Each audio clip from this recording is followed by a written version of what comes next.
My fund is around 20 million. The one fund that I'm an advisor, it's about 81 million. The third fund, that's about a $40 million fund. What does your day-to-day look like? What are the requirements to be part of the fund from an investor standpoint? If they're single, they make $200,000 a year for 2 years in a row, or they have a net worth of over $1 million, excluding their primary home. There's basically two types of real estate investments. We'll break it down really simply. How can somebody build their own fund? A lot of white-collar criminals are in Florida. I shouldn't give those pointers, but yeah. What are maybe 1 to 3 areas or markets that you are highly bullish on? Welcome back to another episode of the Beyond the Wealth podcast. I'm your host, Andres Sanchez, and today I have Bobby Sharma. Bobby is the founder of the Better Capital Fund and has had a ton of amazing experience building businesses, working with different founders and CEOs, and I'm really excited to have him on the show here to share that with you all. Bobby, thank you for being here. Thank you, Andres. A pleasure to meet with you here in this platform, and of course, we've chatted over social media as well, so nice to meet you finally. Yeah, of course. Nice to meet you as well. It's always fun. You meet somebody for the first time and then 5 minutes later, the camera's rolling and we're now here talking. I want to make sure we can give the people listening a kind of a teaser on what to expect from this episode. Please give a background on yourself and the brands and businesses that you own. Yeah. So Bobby Sharma, based out of South Florida, but spent the last, 3 years in South Florida, but about 30 plus years in Silicon Valley. Worked in the startup world, the technology world. And then while I was working, I also felt like I needed to diversify my investments beyond the stock market because of the volatility of the stock market. So I started dabbling in, buying real estate back when we had the great financial crisis, the GFC. So in 2010, started dabbling in buying real estate, and then that just grew into a bigger portfolio, more partners, and grew beyond Northern California into the Midwest. So now I run a fund and I help people invest their capital into our deals that we vet, we underwrite, and we put our own money in those deals. So basically helped a lot of people launch their real estate careers. My only other claim to fame is that in the San Francisco Bay Area, I did build the largest real estate networking group. We had about 5,600 members at one point, but now I'm not in the Bay Area anymore. But I do travel every quarter to hold in-person events in San Francisco. Are you trying to recreate that down here in South Florida? Yeah. So I do have a real estate networking group in Fort Lauderdale. We meet in at one of the it's called the Yacht. It's on the marina in Fort Lauderdale. We also meet in Miami at 1-800-Luckies, if you know where 1-800-Luckies is. So we meet there once a month, and then we meet in West Palm Beach once a month. I have a friend of mine. I travel a lot. I live overseas quite a bit. So now one of my partners runs the South Florida meetup, but I'm usually overseas for most of the year. And is that overseas as like a little bit of a retirement life, living the good life, or is it over there mostly for business? No, it's mostly for lifestyle. So, nice. Built a little bit of passive income, and I can still connect with folks like yourself over Zoom or Riverside, and then but yeah, it's more for lifestyle, exploring new countries, new places. Okay, awesome. And I definitely am going to ask you a few questions about that because I'm a big travel guy, and a lot of our audience as well lives in that build businesses online. So you have that freedom and flexibility.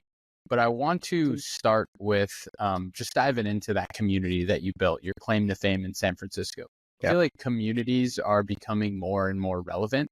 Right now, one of my main goals with this show is to build a entrepreneurial founder community in South Florida because I feel like there's definitely a need for it. Yeah. What can you talk about when it came to building that community? What are some of the tips, advice that you can give to people doing this? Yeah, no, great question, Andres. And, I look back And, if I was your age and your energy and your intelligence, I would definitely surround, yourself with great entrepreneurs, young entrepreneurs, older entrepreneurs, doesn't matter. But so for me, it was, I needed to be around, I wanted to learn about real estate. I was passionate about it, but I felt like I didn't know everything. And it's a complex legal world.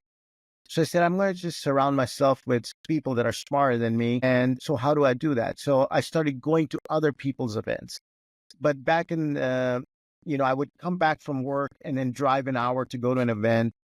And where I lived at that time, real estate was not very sexy. So it was during the Depression. So there was really not a lot of real estate events like they have now.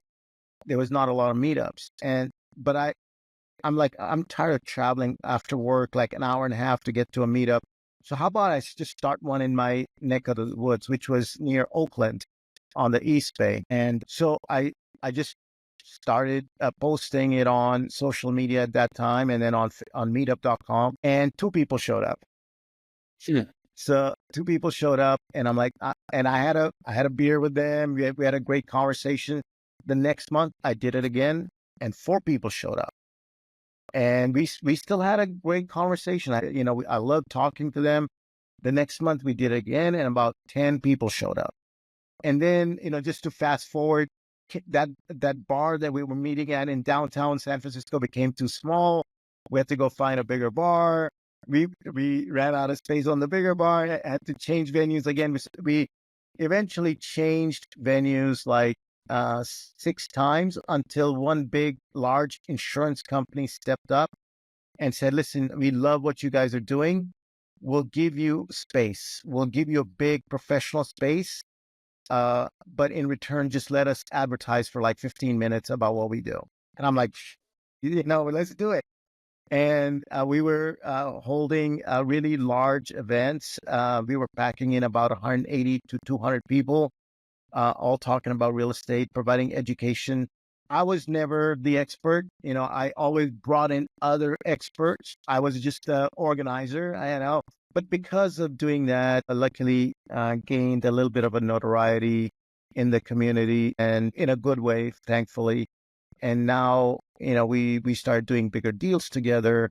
And instead of organizing an event once a month, I went from organizing an event. Think of it as Miami, Broward County, and West Palm Beach. 3 events in a month, similar topics, but 3 different locations so that we could hit a bigger audience. And, that led to, just running across some good people, doing deals with them, helping them out, and just growing the portfolio. So yeah, that's kind of a little bit about how that evolved. Now you're in an amazing world, which is online. I was more in the physical world, but you can do amazing things online. But I think you could do a hybrid, which is in Yep. person and online. Yeah, no, I think there's definitely an appetite for both. Online obviously provides the unlimited scale and Yeah. having rooms filled with thousands of people. Yeah. But I think there also is a really important emphasis to put on human connection and actually meeting someone face to face. During the time of you scaling up this community, did you already have the real estate fund, or did that community allow you to start the real estate fund? Yeah, very good question. No, I did not have real estate fund. I didn't even think I could get started. I always thought it was a Wall Street thing, very expensive, you need a large staff. You need to raise a lot of capital. But during COVID, when everything was shut down, I came across a company that wanted to present to my group, and they were helping small fund managers launch their funds. And they were a startup, and they reached out to me and they wanted to present. And just kind of how you reached out to me, and they said, hey, we have you have a meetup, can we do a Zoom webinar and showcase our software? And I'm a technology guy, and I'm like, what do you guys do? They explained to me what they did, and I'm like, I think I like it. So sure, go ahead and present. And lo and behold, they presented. It was well received. They then approached me to become the first paying client on their platforms. I'm like, let's roll the dice. I like what you guys are doing. let's roll the dice. And so I became a fund manager. And then I reached out to an old trusted friend of mine and also in the Bay Area. And the two of us built and grew this fund, which invests in real estate. So now it's a fairly large fund, and I'm going back to lifestyle. The reason I did it is so I could travel, I could be flexible, I could run it from anywhere as long as I got internet. So that was the purpose, Andres, to design my lifestyle and my business around my lifestyle. And from the perspective of the size of the fund, you don't need to share the exact number if you don't want to, but can you share a ballpark? Because I know people listening love to kind of wrap their head around how big these businesses are. And I only like to highlight it because I want people to shoot for the moon. I want people to understand that there is the ability to create these big businesses, funds, or opportunities for you to, like you said, live the life that you actually want to live. Yeah. I can give you some ballpark numbers. So right now I run I run as primary operator, the primary quarterback on 3 different funds, and then I'm an advisor to 2 different funds that I help get launched. My fund is around the primary funds where I'm the quarterback is around 20 million of investor capital, AUM, you can say. The one fund that I'm an advisor that I help scale up, it's about 81 million. And then the third fund that I also help them get from about 80 doors to at their peak, they were at about 800 to 850 doors. That's about a $40 million fund. But in the last 2, help them scale up, but I'm not the primary quarterback. There's another person who's more qualified and has more time to dedicate to running such a big fund. But the primary fund where I'm the quarterback is about 25 million. Okay. And you being the primary quarterback on those funds, what does that look like? What does your day-to-day look like? What are kind of some of your responsibilities? Lots of responsibilities. So in the corporate world where you have a W2U, you have a boss, right? You have one boss, or you have maybe a couple of VPs above the director and all that. You have a hierarchy, right? But ultimately, you have just one boss that you got to report to. But you may have clients that are your responsibility. When you become a fund manager, you have to take that like very seriously. That's a responsibility that doesn't come lightly. There are people that have worked really hard to save up their funds, and you're their custodian and so on. So in my case, I have about 120 bosses. They are my investors. I'm basically accountable to them. So I have to build my business in a way that wherever I put their money to work, it has to be safe. It has to be a decent return. We're not trying to hit, the home runs. We're not risk takers. So there's a lot of due diligence and paperwork that comes along with it. But as a fund manager, there's primarily 3 buckets. There is the capital raise, right? That is the most important task, which is to go find accredited investors that want to invest with you.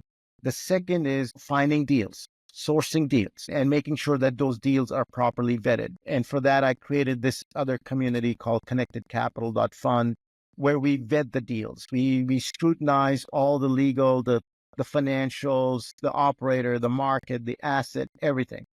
Then that's when we have those vetted deals, then I feel more confident about putting my investors' capital into that.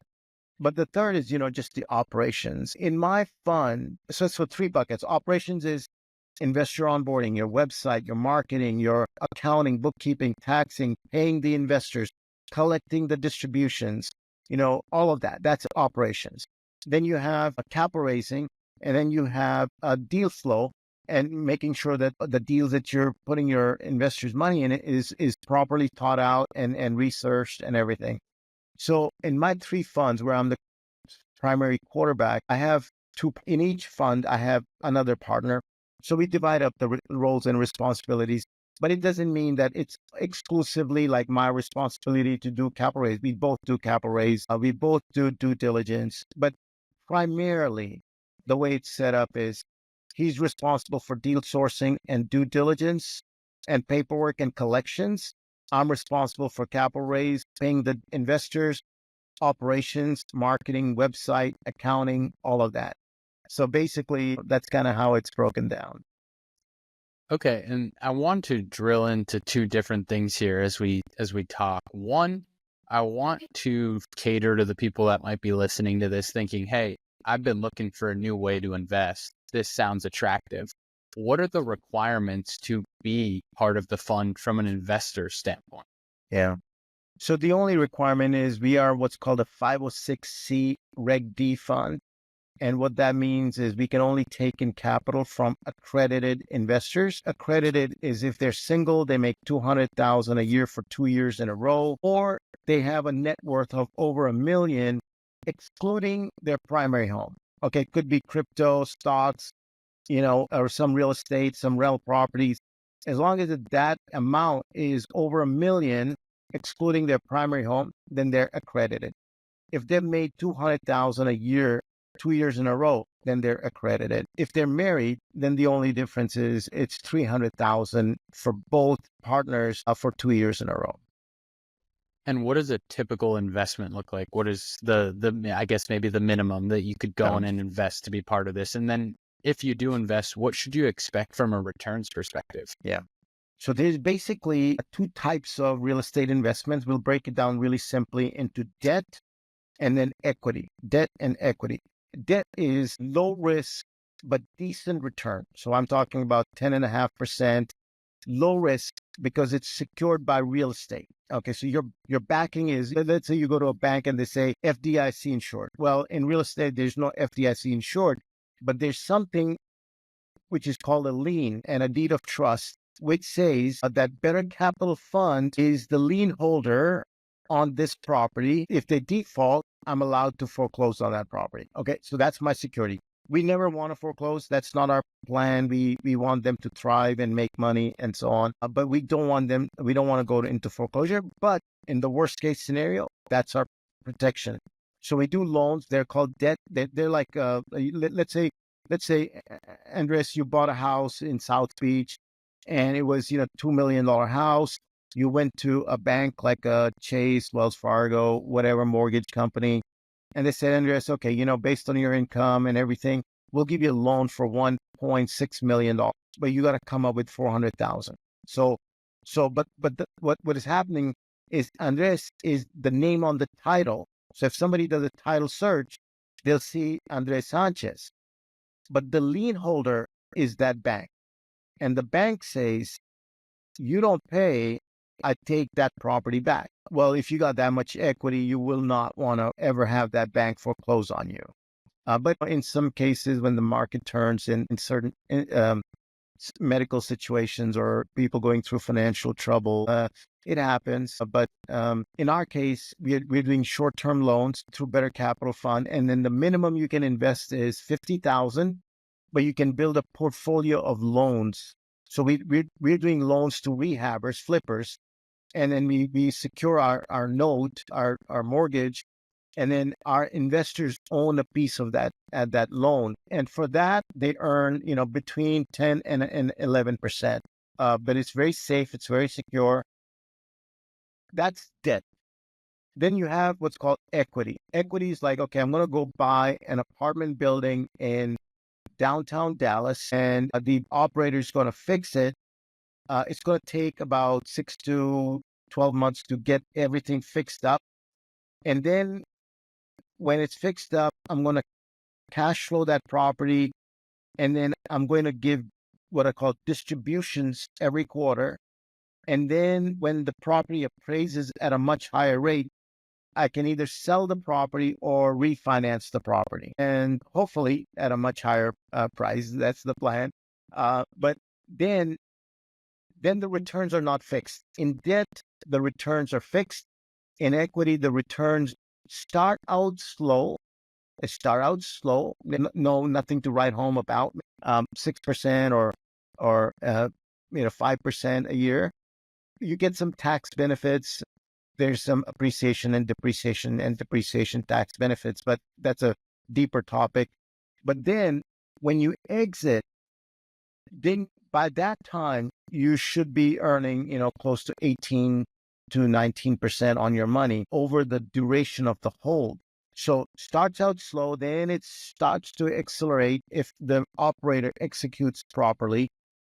And that's what we do in Connected Capital. We want to find the pitcher and the quarterback who's going to deliver the strikes. We want them to be experienced and the best in what they do, and then they have the track record and so on and so forth. So that's kind of what our plan for equity is.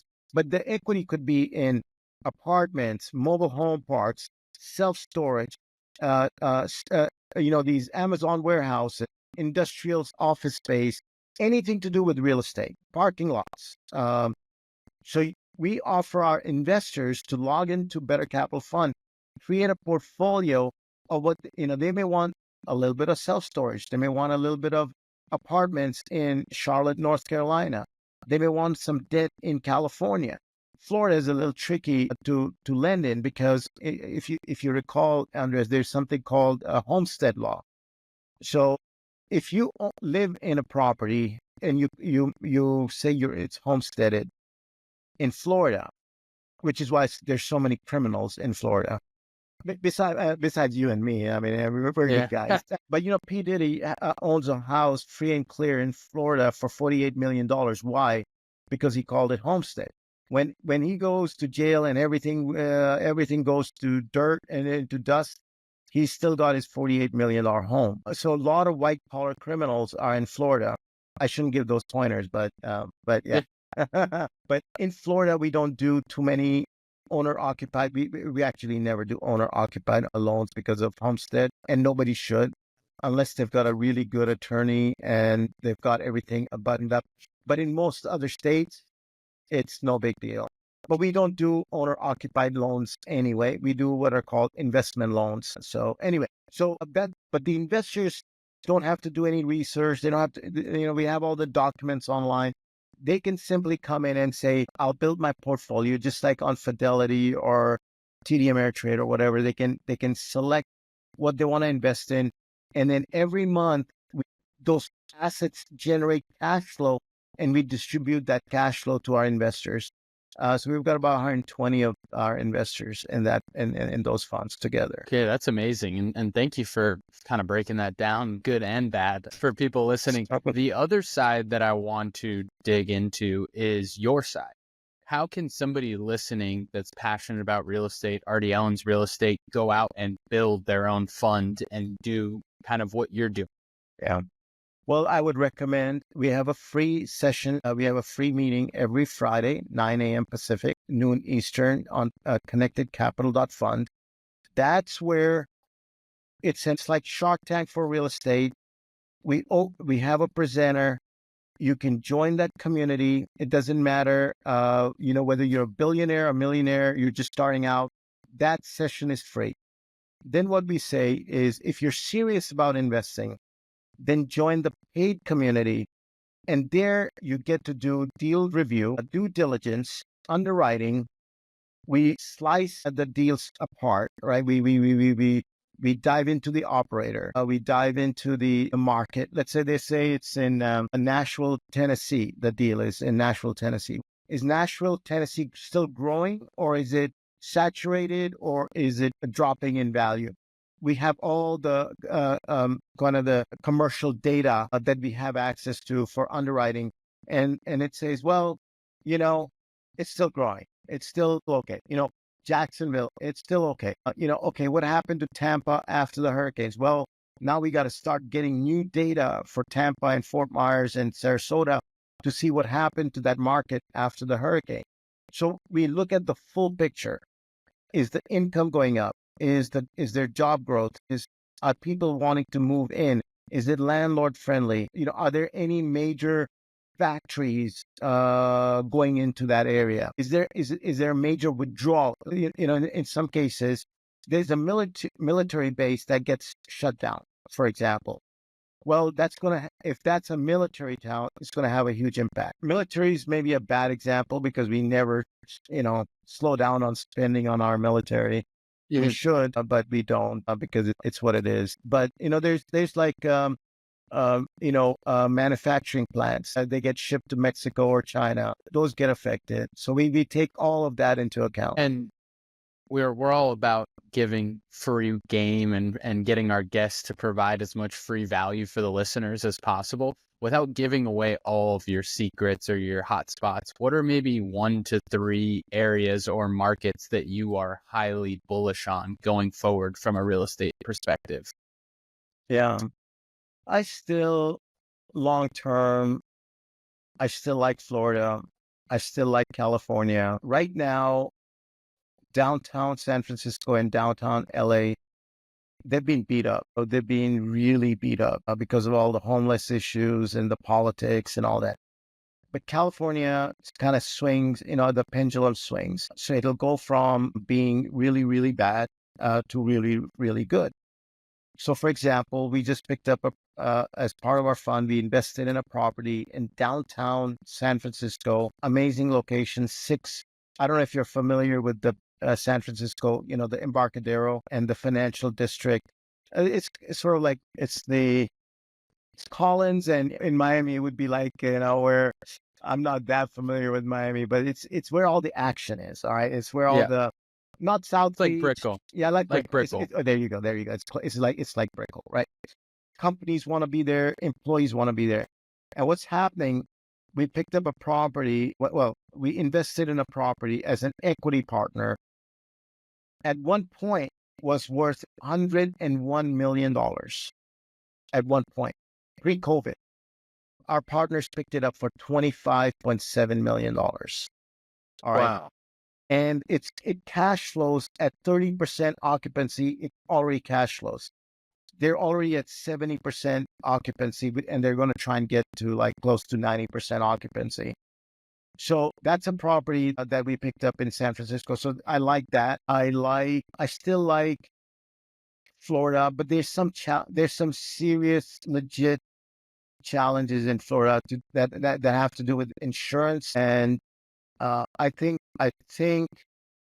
the counties and the zoning departments and the insurance companies have to get together, and they have to start building homes differently. They can't just keep paying out residents every second, third, fourth year for all the water damage. So like in the Keys, they only allow now to build on stilts. In parts Yep. of Sarasota, they only allow you to build on stilts. And yes, it's more expensive, but it's the right thing to do. So you can park your car underneath your house. Great. Your house is 12 feet above, the ground. So you can withstand most of the storm surge, and so on. In the Keys, all the homes that are on stilts, nothing ever happens to them. Mhm. But people are going to fight it, and it's going to get political. But it's gotta change, But I'm not super excited about Florida right now, but it is still a great place to live. It's a great hub of everything, cultural food, different things. I like North Carolina. I still like North Carolina, San Francisco, LA downtown, San Diego downtown, wherever the office space was beat up. If somebody knows how to get in and fix that up and make it nice and pretty, because hopefully the government in California will change one day and they'll be more pro business. Otherwise, they'll keep losing residents and businesses. But that'll happen at some point. And when that happens, those prices are going to skyrocket. Yeah, and kind of segueing from there into talking about what I mentioned earlier that I wanted to dive in, which is your lifestyle, setting yourself up to be able to be remote and move around. One, what have you done to make that a reality? And two, what are some of your favorite places to go spend some time in and work from? Yeah. And so my favorite places, I have so many, but but so I decided 12 years ago that I needed enough passive income to be able to live anywhere. I'm not talking about living in, Dubai or Singapore or Monaco, but somewhere reasonable, like in Spain, for example, in a small pueblo in Spain Beautiful. or in Italy, where you can easily live on like 3 grand a month. Your rent, your food, your lifestyle, paying for your cell phone, your internet. About 3 grand a month is what I budgeted. Maybe if I wanted to splurge, maybe 4 grand a month. But so I started with that, and that was 12 years ago. I went to Panama, and then I went to the Dominican Republic. They're still my favorite places for multiple reasons. It's a 2-hour flight from Fort Lauderdale. But I also went to, if there's one place where I could like live more long term, it would be Thailand because I love their food. Huh. So great food, great people, amazing history, amazing natural beauty, very cost effective lifestyle, and good medicals. As you get older, you know, I need to start thinking about, okay, what happens if there's a medical issue? I need to be near a good hospital. So you can't always fly back to the States in an emergency. So Panama, Mexico, Dominican Republic, Brazil. I love Brazil. Only challenge I had was the language. My Spanish is really good, but my Portuguese is not. Yeah. So I love the country, love the people. The beach scene is just out of this world. Rio is out of this world. Florianopolis is just amazing. But I just had a lot of hard time like communicating and getting immersed into the community because of Portuguese. I would live in Philippines, except it's just too far. Yeah. But it's beautiful. Very nice people. My next big sort of stay will be either Spain or Italy or Portugal. I haven't decided, or maybe all three. But I'm planning, like a 3 to 4 month visit and just work from Spain or Italy for 3 or 4 months. Amazing. I have been to both and absolutely loved my time in both places. I think for me, Spain is still my favorite Yep. place out of the US that Yep. I've spent a good amount of time. Yep. Recently for me, I got exposed to Colombia. Yep. I didn't get to go to Medellin. I was in again, I'm drawing a blank Cartagena. here. Tajena is where we were.